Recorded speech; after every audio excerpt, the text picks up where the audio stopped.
যেমন শ্রী গোবিন্দ, গোপীনাথ, মদন মোহন, এছাড়াও যত যত বিগ্রহ রয়েছে তার ভেতরে সব থেকে প্রাচীনতম বিগ্রহ হচ্ছেন এই ক্ষীরচোরা গোপীনাথ। যদিও আগে নাম ক্ষীরচোরা ছিল না, আগে নাম ছিল শুধু গোপীনাথ। মাধবেন্দ্রপুরীর জন্য ক্ষীরচুরি করেছিলেন, তাই নাম হয়েছে ক্ষীরচোরা। তো এই গোপীনাথ সব থেকে প্রাচীনতম বিগ্রহ। এই বিগ্রহকে নির্মাণ করেছিলেন জানেন? মর্যাদা পুরুষোত্তম প্রভু শ্রীরামচন্দ্র। অজ্ঞাত বনবাসকালে প্রভু ছিলেন 1 বৎসর চিত্রকূট পর্বতে। এই চিত্রকূট পর্বতে একদিন ভাবাবেশে প্রভু দেখছে কতগুলি মুনিপুত্র এই চিত্রকূট পর্বতের ধারে দাঁড়িয়ে মুনিগণ বাস করেন। তো সেই মুনিপুত্রগণ কতগুলি গাভীকে বিকেলবেলা ঘরে ফিরিয়ে আনছে। একটু বৃষ্টি ভেজা দিন, সীতামাকে পাশে বসে ওই পাহাড়ের উপর থেকে শোভা দেখছিলেন। হঠাৎ প্রভু ভাবের আবেশে আত্মহারা হয়ে গেলেন। সীতামা ডাকছেন, কিন্তু কোনো সাড়া নাই, কোনো শব্দ। অনেক সময় কেটে গেল, আবার পুনঃ ডাকছেন, প্রভু। রামচন্দ্র একটু চমকিত হয়ে উঠে, প্রভু আপনি কি চিন্তা করছিলেন এত ভাবাবেশে? তখন বলছেন, আসলে আগামী লীলার কথা একটু চিন্তা করছিলাম, মনে পড়ে গিয়েছে। এই যে মুনিপুত্রগুলি বাছুরগুলি সব নিয়ে যাচ্ছে, দেখে মনে পড়ে গেল আগামী লীলার কথা। আচ্ছা প্রভু, আগামীতে তুমি কেমন লীলা করবে? এরকমই গাভীর রাখাল হব আমি। আর জানো, এই যে চিত্রকূট পর্বতের মতো সেখানেও একটা পর্বত থাকে আমার অত্যন্ত প্রিয়, গিরিরাজ গোবর্ধন পর্বত। সেই পর্বতের ধারে ধারে গাভীগণকে সাথে নিয়ে আমি গোচারণ লীলা করব। সেই লীলাই আমার মনে হয়েছে। সীতামা বললেন, আচ্ছা প্রভু, আমি তো তাহলে চিনতে পারবো না তখন তোমার। তুমি যদি রাখাল হয়ে দাও, তোমাকে চিনবো কি করে? তাহলে সেই রূপ একবার আমাকে এখন দেখা। রামচন্দ্র বললেন, সে রূপ তো আমি দেখাতে পারবো না। তিনি মনে করলে আমার রূপ দেখাতে পারবেন, কিন্তু আমি তার রূপ দেখাতে পারবো না। কেন? কারণ তিনি স্বয়ং ভগবান, আমি অংশ। অংশ কখনো স্বয়ং ভগবানকে প্রকাশ করতে পারে না। সীতামা বললেন, অত শত বুঝি না, তুমি ভগবান, যে কোনো প্রকারে আমাকে দেখাতেই হবে। রামচন্দ্র ভাবলেন একটা উপায় আছে, ঠিক আছে, আমি 7 দিন সময় নিচ্ছি, তারপরে দেখাবো। এই চিত্রকূট পর্বতে একটা পাথরকে ভালো করে খোদাই করে করে তার ভেতর থেকে এই কৃষ্ণ বিগ্রহকে ফুটিয়ে তুলছিল। 4-5 দিন এরকম সকাল হলে চলে যায়, সেই সন্ধ্যেবেলা থেকে সারাদিন ওই কাজই তো করে। সীতামা জিজ্ঞেস করে, কোথায় যাও? সকাল হলে চলে যাও, সেই সন্ধ্যে হলে ফেরো। রামচন্দ্র বললেন, তোমাকে যে কথা দিয়েছি তারই ব্যবস্থা করতে চাই। ও সেই বিগ্রহ ঠিক ধরেছ, তাহলে দেখো, আমি সম্পূর্ণ অঙ্কন করে নি। শিল্পীদের একটা অভ্যেস, শিল্পটা পরিপূর্ণ সুসম্পন্ন না করলে কাউকে দেখাতে চায়। দেখবেন মুখে একটা কিছু আবরণ দিয়ে রাখে, কারণ এখনো সম্পূর্ণ হয়নি বিগ্রহ। যতক্ষণ না পর্যন্ত সম্পূর্ণ হচ্ছে ততক্ষণ বিগ্রহকে তারা দেখাতে চায়। রামচন্দ্র দেখাতে চাচ্ছেন না, কিন্তু সীতা অত্যাগ্রহ দেখাচ্ছে। কি করবে? পরদিন প্রভাতকালে নিয়ে গেলেন, তখনও প্রভুর চরণাঙ্কন হয়নি। বিগ্রহটা খোদাই করে প্রকাশ করা হয়েছে, এখনো প্রস্তর সম্পূর্ণ খোদাই করা হয়নি, প্রস্তরের উপর থেকে ফুটিয়ে তুলেছে। সীতামা যখন গেলেন এবং সেই বিগ্রহ দেখলেন, আনন্দে আত্মহারা হলেন। এত সুন্দর সেই রূপ দেখে আনন্দে তাকে কি করবে, ওই যে সীতামা স্পর্শ করলেন। এরপরে সীতামা বলছে, আচ্ছা এই বিগ্রহ সত্যি তুমি বানিয়েছো? রামচন্দ্র বলে, তো আমি বানাবো নাকি, বানিয়েছে, আমি বানিয়েছি। বলে, মানি না, আমার সামনে করে দেখা। তুমি ধনুর্ধারী, তুমি আবার কবে থেকে তুলিধর হলে? ধনুকটা ভালো ধরতে পারো এ জানি, তুলি আবার কবে থেকে ধরা শিখলে? দেখাও তাহলে। একটা তীর নিয়ে আর উনি চরণটা তখন প্রকাশ করবেন সীতামায়ের সামনে, দেখাবেন আমি করেছি। যেই প্রস্তরে ওই তীরটা ছুঁয়েছে, সঙ্গে সঙ্গে ঢিউকি দিয়ে রক্ত বেরিয়ে এসেছে। রামচন্দ্র তুলে বলছে, এই ভয়টাই করেছিলাম। দেখো আমি এতক্ষণ ধরে বানিয়ে এসেছি, অসুবিধে হয়নি, কারণ আমি শক্তিমান। তখন শক্তির সম্বন্ধ হয়নি, কিন্তু সেটা তুমি যে ওকে স্পর্শ করেছো, শক্তিমান শক্তির যদি স্পর্শ হয়ে যায় মানে কি, প্রাণ প্রতিষ্ঠা হয়ে গেল। এখন বিগ্রহে সাক্ষাৎ প্রাণ প্রতিষ্ঠা হয়ে গিয়েছে। দেখো এই বিগ্রহ কিন্তু এমনি রাখা যাবে না, প্রাণ প্রতিষ্ঠা হয়ে গেলে সেই বিগ্রহ নিত্য সেবা করতে। সীতামা বললেন, তাহলে আমি সেবা করব। চিত্রকূট পর্বতে নিজে সেবা করেছে সীতামা স্বয়ং। এরপরে দায়িত্ব দিয়েছিলেন ব্রহ্মার হাতে, ব্রহ্মাই সেবা করতেন। এই কলিযুগ দেখতে দেখতে এসে গিয়েছে, তারপর তো কেটে গিয়েছে ত্রেতা, অবশিষ্ট ত্রেতা গিয়েছে, তারপর সম্পূর্ণ চলে গিয়েছে।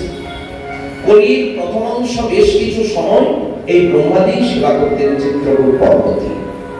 ছিলেন চিত্রকূট পর্বতে উড়িষ্যার স্বাধীন গজপতি রাজা লালন নৃসিংহদেব। এই লালন নৃসিংহদেব উনি গিয়েছিলেন সস্ত্রী রানীকে সাথে নিয়ে চিত্রকূট দর্শনে। এমনিতেই উড়িষ্যার রাজারা ধার্মিক হয়, তো উড়িষ্যার রাজা যখন গেলেন চিত্রকূট পর্বতে, গিয়ে দেখছি গাছের তলায় এক অপূর্ব বিগ্রহ। বিশেষত রানী দেখে রাজাকে বলছেন, দেখুন এই বিগ্রহ কেমন গাছের তলায় রয়েছে, আমাদের রাজ্যে নিয়ে চল, ভালো করে সেবা করবো, পূজা করবো, মন্দির বানিয়ে দেব। রাজা বললেন, দেখো কারণ সেবিত বিগ্রহ, চরণে চন্দন ফুল তুলসী সব দেওয়া হয়েছে। অরণ্যে কত সাধু সন্ত থাকে, তারা কেউ বোধহয় সেবা করে না বলে কারো বিগ্রহকে কখনো অপহরণ করতে নাই, তাহলে সেটা হয় মহা অপরাধ, পাপ। এই জন্যই রাজা বলছে এটা নেওয়া যাবে। তবে সেদিন রাত্রি আবার স্বপ্নে দেখা দিলেন ওই বিগ্রহ। রাজা, আমাকে তুমি নিয়ে চলো, আমি তোমার সাথে তোমার রাজ্যে যাব। রাজা আজ্ঞাপীর সাক্ষাৎ বিগ্রহের আদেশ পেয়েছে। পরদিন প্রভাতকালে উঠেই উনি ওনার পাত্র মিত্রদেরকে সব কথা বলে বিগ্রহকে সেখান থেকে নিয়ে চললেন। কীর্তন সহযোগে যখন বিগ্রহ আনয়ন করছেন, যেখানে যেখানে রাত্রি হয়ে যায় সেই গ্রামে ঠাকুরজি থেকে যান, আবার পরের দিন যাত্রা শুরু হয়। এইভাবে শ্রীবিগ্রহ এসে উপনীত হলো রেমুনা। কটক যাবেন, এখনো অনেক পথ বাকি।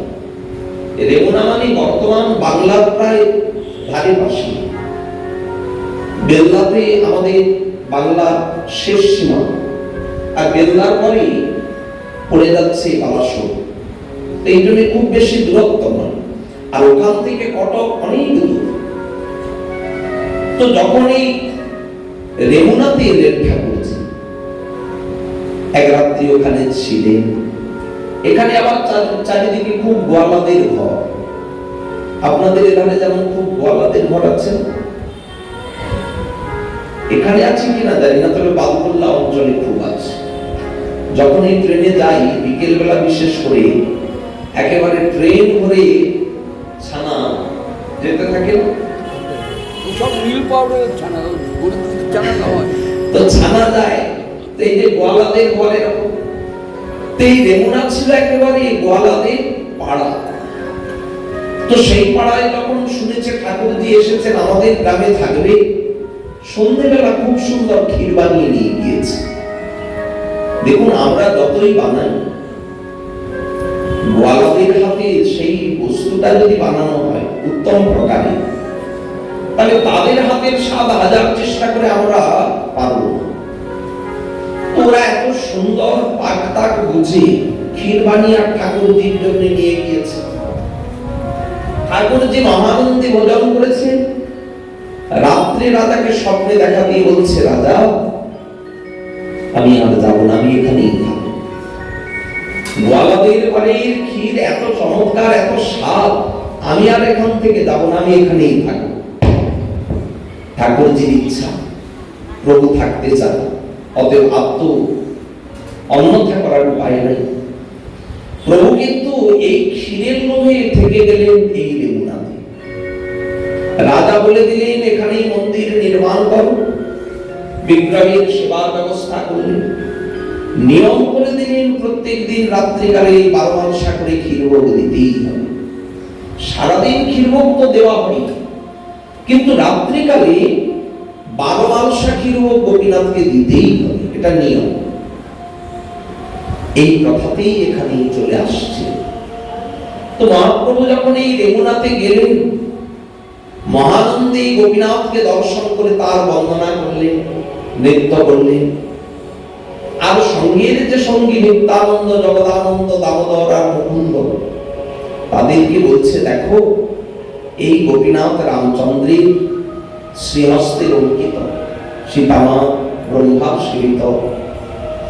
এই বিগ্রহে আরো একটা মহিমা আছে। উনি তো ছিলেন শুধুই গোপীনাথ, ক্ষীর পছন্দ করতেন, কিন্তু ক্ষীর চুরি তো করতেন না। তাহলে নামটা কেন হলো ক্ষীর চোরা? একবার চুরি করেছিলেন। এই ঘটনা আমি আমার শ্রী গুরুদেব ঈশ্বরের কাছে শুনেছিলাম। মনে খুব স্বাদ ছিল এই বিগ্রহ দর্শনে। তো প্রভু দয়াময় আমাকে সেই বিগ্রহ দর্শন করিয়ে দিল। শোনো নিতাই, কেন এই বিগ্রহের নাম ক্ষীরচোরা গোপীনাথ? এই সম্পর্ক বা সম্বন্ধ চলছে মাধবেন্দ্র পুরীর কারণে। মাধবেন্দ্র পুরীর জন্য গোপীনাথ ক্ষীর চুরি করেছিলেন। তবে সেই কাহিনীর মূলে রয়েছে বৃন্দাবনের একটা ঘটনা। উনি তো নিষ্কিঞ্চন, উনি কারোর কাছে কিছু চাইতেন না, অজাত বৃত্তি, হাত পেতে কারোর কাছে কিছু চাইব। ভগবত ইচ্ছায় যদি কিছু মেলে তাহলে সেটি গ্রহণ করব, আর না হলে সেদিন অভুক্ত থাকবো, উপবাসী থাকবো। অজাত বৃত্তি করি, পরম দাস, উদাসীন। তো এই মাধবেন্দ্রপুরী গেলেন ভ্রমিতে ভ্রমিতে বৃন্দাবন, আর উপনীত হলেন পরম বৃন্দাবনের মধুর লীলাভূমি গিরি গোবর্ধনী। গিরি গোবর্ধনা অর্থাৎ শৈল পরিক্রমা করছেন, গিরিরাজ পরিক্রমা দিচ্ছেন। রাধাকুণ্ড থেকে কুসুম সরোবর, মানসী গঙ্গা, দানঘাটি, এই কুসুম সরোবরের তীরে রয়েছেন অপূর্ব শ্রী নারায়ণ বিগ্রহ, বজ্রনাভীর প্রতিষ্ঠিত। মহাপ্রভু গিয়ে দর্শন করলেন এবং সেই বিগ্রহ দর্শন করে প্রভু আনন্দিত হলেন। এরপরে প্রভু সেখান থেকে গেলেন গোবিন্দ কুণ্ডে, শঙ্কর্ষণ কুণ্ড হয়ে। গোবিন্দ কুণ্ডে যখন গেলেন, গোবিন্দ কুণ্ডে তখন প্রায় বিকেল হয়ে গিয়েছে। সারাদিন তো কিছু আজ মেলেনি, কেউ দেয়নি, কারোর কাছে কিছু চাইনি। তো বিকেল হয়ে গিয়েছে, এই গোবিন্দ কুণ্ডে স্নান করলেন। স্নান করে একটি গাছের তলায় বসে আর উনি নাম শুরু করলেন। অপূর্ব শোভা গিরিরাজে, গোবিন্দ কুণ্ডে গিরিরাজের যে এত সুন্দর শোভাকানী, দর্শন করছেন আর নাম করছেন। তো এমন সময় গোপাল বালক এক দুগ্ধ ভাণ্ড লইয়া আসিয়া গিয়ে ধরি কিছু বলিল হাসিয়া, মৃদু হাস্য করে বলছেন, ও পুরী গোসাই, এই দুগ্ধ লইয়া করো তুমি পান। আচ্ছা একটা প্রশ্ন করি, মাগি কেন নাহি খাও? কিবা করো ধ্যান, কিসের ধ্যান করো? কারোর কাছে, ব্রজবাসীদের কাছে মেঘে খেলে তো কোনো ভজন বিঘ্ন হয় না, বরং ভজনে আরো স্ফূর্তি হয়। আমাদের সিদ্ধ বাবা বলছেন না, গৌরদানীর সিদ্ধতে সদা সব, উনি বলছেন ব্রজবাসী ঘরে মাধুগিরি করি কবে উদয় করিয়া খাও, কিবা দিব শান্তি ফলমূল খাইয়া আনন্দে বৃন্দাবনে বিহরিব। তাহলে ব্রজবাসীর ঘরে মাধুগিরি করলে দোষ নয়, তাহলে তুমি মেঘে খাও না কেন? মাগি কেন নাহি খাও? কিবা করো ধ্যান? তুমি যে নাম করতে করতে ধ্যান করছো, কার ধ্যান করছো? আমারই তো। এই কথাটা স্পষ্ট করে বলেনি, জিজ্ঞাসা করছে কিবা করো ধ্যান। আরে তোমার দেহ এসে তোমাকে ডাকছে, এখনো তুমি ধ্যান করবে? সাক্ষাতে তাকিয়ে দেখো বিদ্যমান কিনা। তুমি তাকে ধ্যান করছো, সে তোমার সম্মুখে বিদ্যমান, তাহলে এখনো কেন করবে ধ্যান? তাকিয়ে দেখো। পুরী তাকিয়ে দেখছে, আলোকের সৌন্দর্যে পুরীর হইল সন্তোষ। কি অপূর্ব দেখতে! তাহার মধুর বাক্যে গেলা ভোক্স। আর কোথায় পিপাসা কি এত মিষ্টি করে কথাগুলি বলল? ব্রজবাসীদের কথা এমনিতেই মিষ্টি। ব্রজবাসীদের যে ব্রজ ভাষা, তারা যেভাবে বলে রাধে রাধে, জগতে সবাই রাধে রাধে বলবে, কিন্তু ব্রজবাসীর মুখে রাধে রাধে ধ্বনিটা ও তুলনা হয়। এত মিঠা বল, তো সেই তার মিষ্টি বাক্য শুনে আর কি ক্ষুধা পিপাসা থাকে? কিন্তু মনে মনে একটা সন্দেহ হচ্ছে। পুরী বলে, জানলো কি করে আমি কারোর ঘরে মেঘে খাইনি? আমি তো কাউকে বলিনি। তাহলে এই বালক কি করে জানলো, চিনলো? একে নিত্য ভূমি সন্দেহ হওয়াটা স্বাভাবিক। কত রূপে কত ভাবে ঠাকুরজি আসে, মনে একটু সন্দেহ হওয়ার কারণেই জিজ্ঞেস করছে, এই যে বালক, তুমি কি করে জানলে আমি সারাদিন আজ অভুক্ত? পরিবাহীকে তুমি, কাহা তোমার বাস? কেমনে জানিলে আমি করি উপবাস? কি করে তুমি জানলে আমি উপবাস করছি? বালক কহে, গোপ আমি এই গ্রামেই বাসি, আমি এই গ্রামেই থাকি। আর দেখুন, এই গ্রামের একটা নিয়ম আছে, এই গ্রামে কেউ না রহে উপবাসী। এই গ্রামে কেউ উপবাসী থাকে না। যে বা কেউ মাগি খায়, যার মনে হয় প্রয়োজন কিছু ব্রজবাসীর ঘরে গিয়ে বললেই ব্রজবাসীরা মাধুগিরি দেয়। আমাদের দেশের মতো ভিক্ষা দিতে বিরক্ত ব্রজবাসীরা হয়। আমরা কি দিই? বড় জোর একটু চাল, এক দুটো সবজি আমরা দিই। কেউ বড় জোর হয়তো 2 টাকা কি 5 টাকাই দেয়। সাধুকে তো এই দ্রব্যটা নিয়ে গিয়ে আবার পাক করে রান্না করে ভোজন করতে হয়, তাই না? কিন্তু ব্রজে এমন নয়। ব্রজে যদি ব্রজবাসীর ঘরে যান, সাধু এসেছেন, যদি তার গৃহে কিছু না থাকে, সঙ্গে সঙ্গে তারা রুটি বানিয়ে তারপরে দেবে।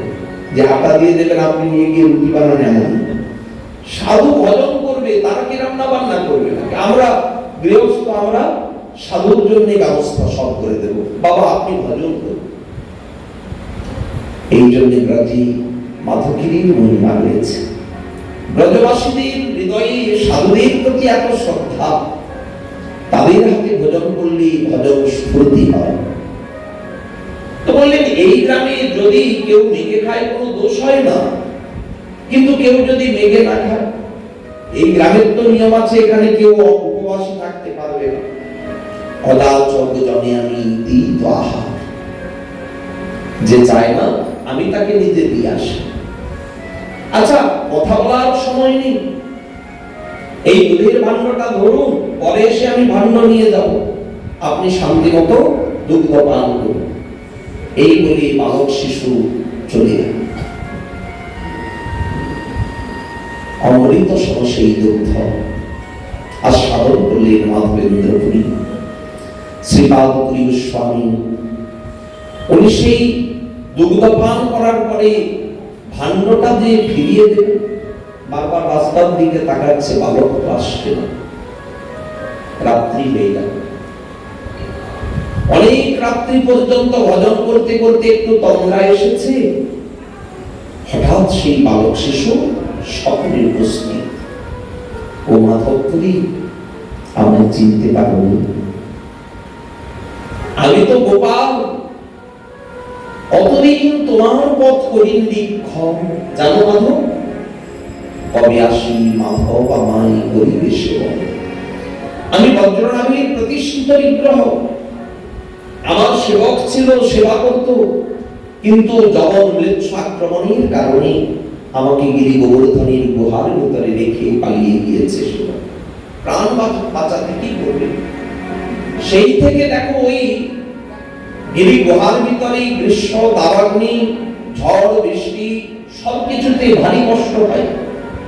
শীতেও যেমন ঠান্ডা, গ্রীষ্মে তেমন তাপ। কখনো এখানে আগুন ধরে যায়, তো কখনো জমজম করে বৃষ্টি হয়। আমি সবকিছু এখানে বসে বসে এই দুর্ভোগ ভাবি মনে মনে, কবে মাধব আসবে, আমাকে কবে উদ্ধার করবে। তো মাধব, তুমি এসেছো, আমাকে তুমি উদ্ধার করো, আমাকে নিয়ে চলো। মাধব স্বপ্নে দেখলেন, হাতে ধরে তাকে স্বপ্নে নিয়ে গেল তার কুঞ্জে। এরপরে স্বপ্নটা ভেঙে গেল। সকাল হতে গ্রামবাসী সকলকে জানালেন। ব্রজবাসী শুনে তো আনন্দে আত্মহারা হলেন। গোপাল স্বয়ং এনাকে স্বপ্নে দেখা দিয়েছে। গোসাইকে রাস্তাটা ঠিক করতে পারবেন? স্বপ্নে তো দেখেছিলাম, চলুন। ওই স্বপ্নের রাস্তা সাক্ষাতে প্রকটে সম্মুখেই দেখতে পাচ্ছে। এরকমই তো দেখেছিলাম। ধীরে ধীরে ভিতরে প্রবেশ করলেন। আর যখন ভেতরে প্রবেশ করলেন, ভেতরে প্রবেশ করে দেখছে খড় তৃণ সব আচ্ছাদিত ঠাকুরজি সিংহাসনে বসে আছেন। ঠাকুরজিকে সব ব্রজবাসীরা গিয়ে ওঠাচ্ছে। গোপালকে পেয়ে, দর্শনকে তারা আনন্দে আত্মহারা, কিন্তু গোপালকে তারা কেউ ওঠাতেই পারছে না। মাধবেন্দ্রপুরী বললেন, আচ্ছা দেখি তো আমি পারি কিনা। গোসাইজি, আমরা ব্রজবাসী, আমরা ক্ষীর, সর, নবনী কত কি খাই, আমাদের শরীরে কত বল, আমরা গোপালকে ওঠাতে পারছি না। আপনি তো ঠিক মতো ভোজনই করেন, আপনি পারবেন গোপালকে ওঠাতে? আচ্ছা দেখি না গোপালকে পারি কিনা। এই বলে কেবল হাতটা বাড়িয়েছে। গোপাল সিংহাসন থেকে যেন লাফ দিয়ে উঠে বললেন, মাধবেন্দ্রপুরীর বলে আমি ভক্ত মাধবেন্দ্রের করে প্রথম হব। এরপর সেখান থেকে গিরি গোবর্ধনের উপরে নিয়ে আসা হলো। শ্রী বিগ্রহকে এই গিরি গোবর্ধনের উপরে রেখে অভিষেক আদি করার ব্যবস্থা। আর চারিদিকে তো এই সংবাদ ঘোষণা হয়ে গেল। মুহূর্তে ঝড়ের গতিতে চারিদিকে ছড়িয়ে পড়লো, গোপাল প্রকট হয়েছে। দলে দলে গ্রামবাসী সবাই আসছেন দর্শন করতে, একে একে সবাই আসছে। আর যেই আসছে সেই তো ঠাকুরজির দর্শনে খালি হাতে আসতে না।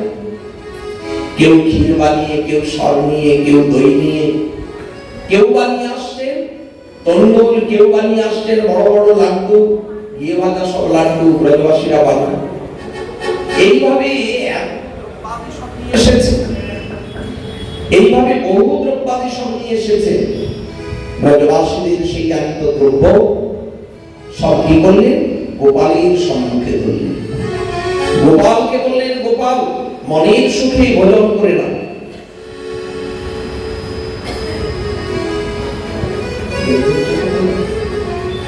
তো গোপাল বলছে, গোপালকে বলছে, গোপাল তুমি ভোজন করে নাও। গোবিন্দ কুণ্ডের জল দিয়ে শ্রীবিগ্রহকে স্নান করানো হলো, অভিষেক করানো হলো। এরপর গোপালকে খুব সুন্দর করে সব দ্রব্যাদি সম্মুখে দিয়েছেন, প্রভু ভোজন করো। মাধবেন্দ্রপুরী দেখছেন গোপাল সব দ্রব্য নিচ্ছেন। গোপাল সব দ্রব্য ভোজন করে নিচ্ছে। আনন্দের সীমানা। তবে যত কিছু ভোজন করেছিলেন সব আবার পূর্ববৎ প্রসাদ করে, সেই প্রসাদ সব ব্রজবাসীগণকে বিলিয়ে দিলেন। ব্রজবাসী কিংবা ব্রজে গিয়ে কেউ যদি কারো থেকে কিছু দ্রব্যাদি গ্রহণ করে, ধরুন কোথাও আপনি প্রসাদ পেলেন, বিনামূল্যে প্রসাদ পেয়েছি, টাকাটা তো বেঁচে গেল। আজকে ব্রজবাসী ঘরে একটু মাদুগিরি করে নিলে আর টাকা খরচা হয় না, আজকে খাওয়া দাওয়াটা হয়ে গেল। কিন্তু ভাবুন তো কতটা অপরাধ হলো। আপনি তো ঋণী হলেন তাদের কাছে, ধামে গিয়ে কখনো কারোর কাছে ঋণ করতে আছে নাকি? তাহলে কেউ যদি ব্রজবাসী কোন মাদুগিরি দেয়, তাকে তো টাকা পয়সা দিলে সে নেবে না। তাহলে কি করবে? নিয়ম আছে, প্রসাদ গ্রহণ করলে, বিনা পয়সায় যদি প্রসাদ গ্রহণ করা হয়, তাহলে যথোপযুক্ত ভজন করলে সেই প্রসাদের ঋণ আর ভোগ করতে হয় না।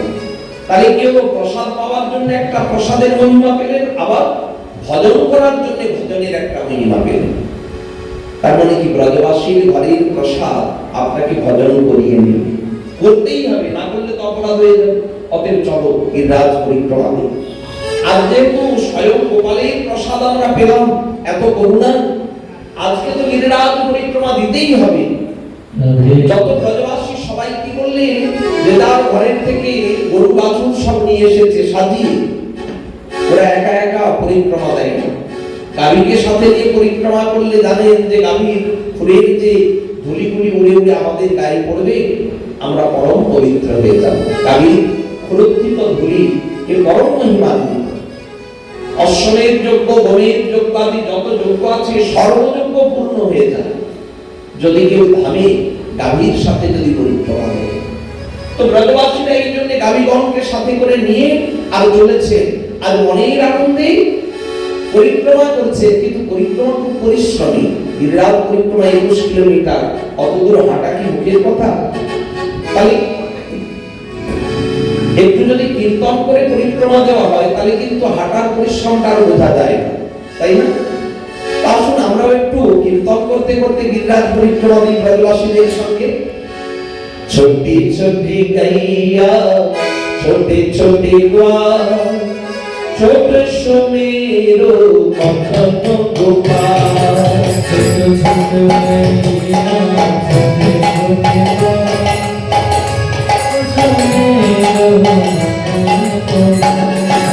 ছোটি ছোটি গাইয়া ছোটে ছোটে গোয়াল, ছোটে সুমেরো মদন গোপাল, ছোটি ছোটি গাইয়া ছোটে ছোটে গোয়াল, ছোট সুমেরো মদন গোপাল, ছোট সুমেরো মদন গোপাল।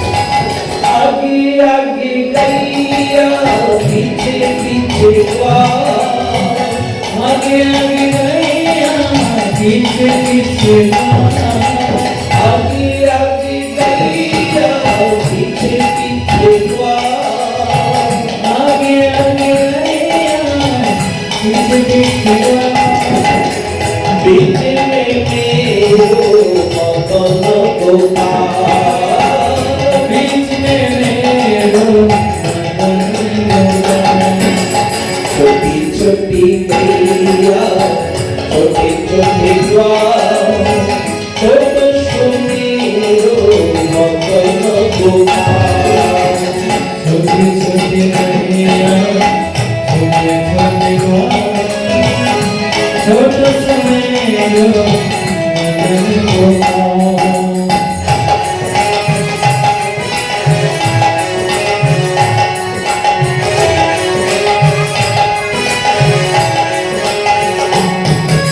काली काली गैया गोरे गोरे ग्वाल, काली काली गैया Thank you.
এরপরে মাধবেন্দ্রপুরী সেই শ্রীবিগ্রহের সেবা করতেন।